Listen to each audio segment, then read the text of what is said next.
Right. This is now, I believe, the 7th part of Halloween Horror Nights history for Islands of Fear back in 2002. So, let's get in with it. I think, is this the longest? How many parts have I had before? I don't think I ever had 7 parts before. Long-winded bastard. Okay. I was talking about Maximum Carnage. It was a pretty nifty house, as I said. And if you dig Marvel Comics, you'd appreciate it a whole lot more, especially kind of in a morbid, twisted sort of way. Now, unbeknownst to me at the time, I've learned in years since then, that the people who put out Marvel Comics were not very much amused by this. No, they were not happy. I guess the the editorial staff in 2002 sort of thought that perhaps the little children who might go to Universal Studios and see these haunted houses might somehow get the idea that their beloved superheroes were dead for real. Oh no, is Spider-Man dead, Mommy? Now I won't ever be able to read his comic book again because he's dead! Dead! And therefore they would lose business or something. Of course, this is ridiculous on a number of different reasons. One, you ain't supposed to have little frickin' kids at Halloween Horror Nights anyway. Two, kids aren't that retarded. They know. They know that doesn't mean Spider-Man's dead.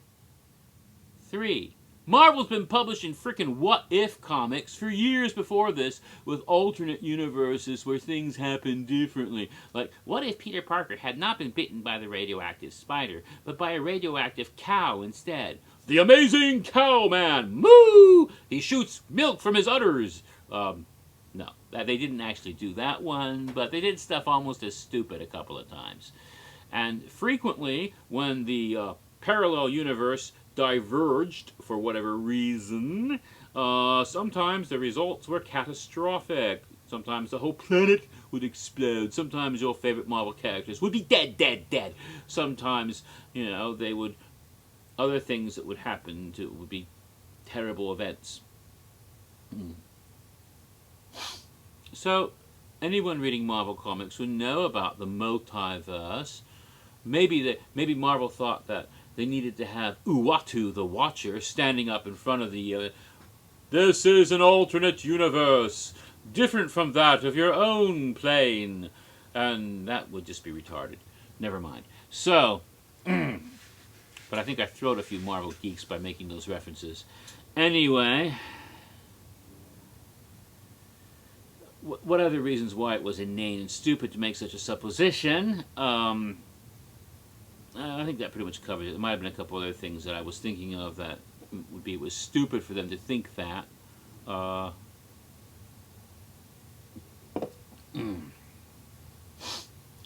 any rate, they actually threatened Universal with litigation if they did anything like that again.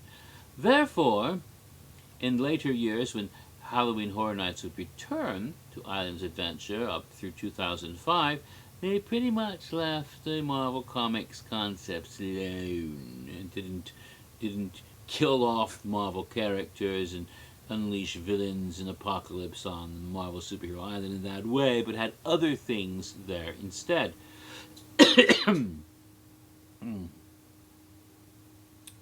I find that ironic, because it was only going to be a few more years when the editorial staff at Marvel changed, and new people who came in with a bigger sense of humor and more imagination, and also understanding that the zombies and the zeitgeist were getting pretty wild, decided to twist Marvel Comics' reality in the most dark and bleak way possible by killing off every major Marvel comic hero and villain and making them into undead flesh-eating zombies.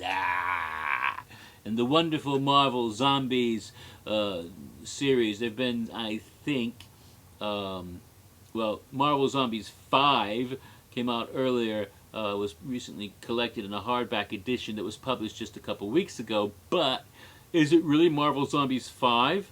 Because there were like 3 other Marvel Zombies series too, so it really should be Marvel Zombies 8 if you count Dead Days, Marvel Zombies versus Army of Darkness, and Marvel Zombies Return, which for some reason don't have numbers on them.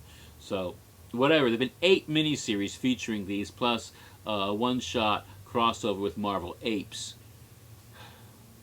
Yes, I am a geek.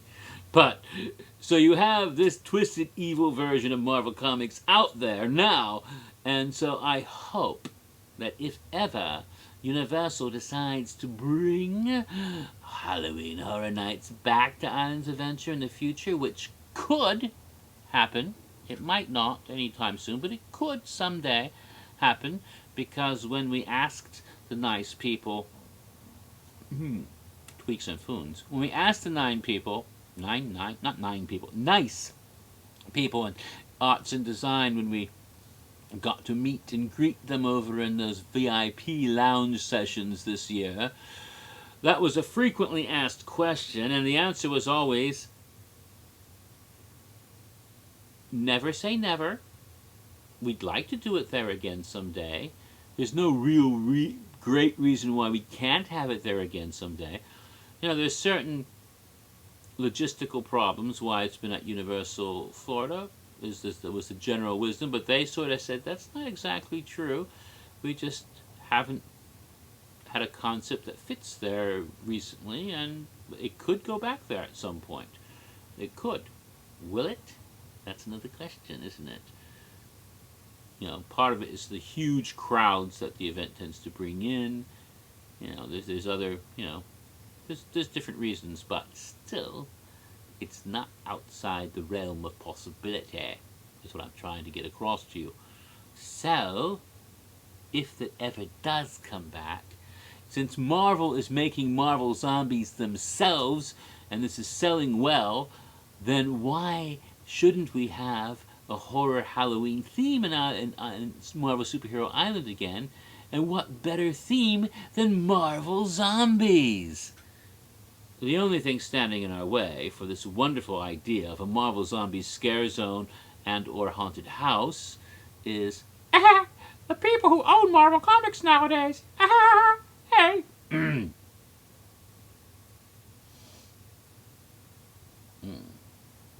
We shall see.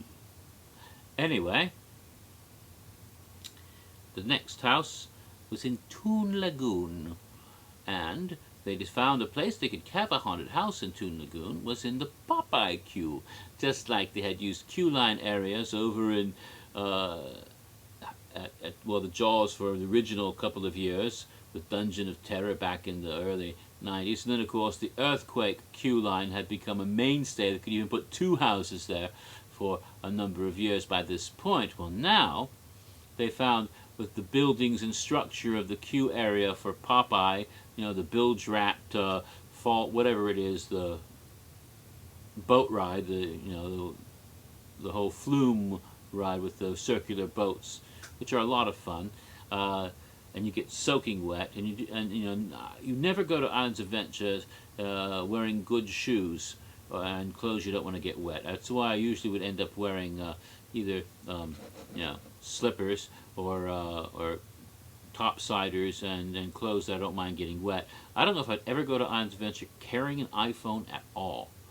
Not if I want to go on the rides, because you go on Dudley Do-Right and you go on Popeye. One will soak you from about here down. The other will soak you from about here to here. Your whole body. There have been times when I was soaked from top to bottom at IOA because of going on those 2 rides one after the other. Fortunately, I would do that in the hot summer months. Doing that in December, you freaking freeze your butt off. Not that, and how do I know this? Because I've been stupid enough to do that once or twice. Yeah. But, yeah, you get wet. So, they used that queue area, though, as ideal for a haunted house. And this became the location for Scary Tales 2, a sequel to the previous year's very successful Scary Tales house That was part of Halloween Horror Nights' I See You. And Scary Tales 2 continued the theme of evil, of twisting the old fairy tales into something scary. It really did fit in pretty well with Cindy and her toys and the original concept, and now, of course, it was just Scary Tales 2. And so there was some delightful things. I think Miss Muffet and her spider, the three little pigs, and they were demented, evil little pigs were in there, and the wolf. And, of course, the Headless Horseman made his first Halloween Horror Nights appearance, I believe, in that house. And that was very frightening and scary as well. They did a very good job. What also was fun for that, I may be incorrect, I may be mistaking this with 2003, but it seems to me that immediately outside Scary Tales was where there was a certain carnival freak, if you don't mind me using that term. He uses that term himself. Sideshow attraction, a fellow called the Enigma. And this is a fellow who's had puzzle pieces tattooed over his entire body, and he's a great performer. And he was there doing some performing on the street, just unbilled, just happened to be there, which was pretty awesome. And other type characters. I don't know if Lizard Man ever appeared at that time or not. Well, Enigma was there, and I think Lizard Man came later. But these sorts of guys would sometimes play at Halloween Horror Nights, and this was a place where they would be. Then we had the next haunted house would be in Jurassic Park. So in JP Extinction. They actually had two haunted houses there, one of which was considered by some people to be one of the worst haunted houses in Horror Nights history. This was the house called Fear Factor. Now, reality TV had come. Yes, it had. This was an era of reality TV, especially in 2002, in 2000, 2001, 2002. There had been a strike. I don't recall if it was the writer's strike. I think it was a writer's strike. And that prevented them from having any television program that was scripted on the air, the writer's strike. So they had to come up with something that wasn't scripted.